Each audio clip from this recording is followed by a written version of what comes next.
Sa ibang balita naman, hindi nababahala ang palasyo sa pinakabagong survey na inilabas ng Social Weather Stations o SWS. Sa third quarter survey ng SWS, bumaba ng 15 points ang net satisfaction rating ni Pangulong Aquino. Ayon kay PCOO Secretary Sandy Coloma, ang pangunahing pinagtutuunan ng pansin ng Pangulo at ng pamahalaan ay hindi popularidad kundi ang kapakanan ng mga mamamayan sa pamamagitan ng pagtupad ng pinangakong reforma o programa sa reforma.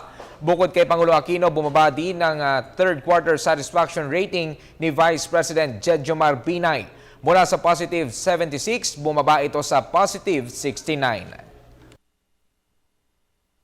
The President has always maintained that he will always do right by the people and fulfill his sworn mandate, regardless of the survey ratings.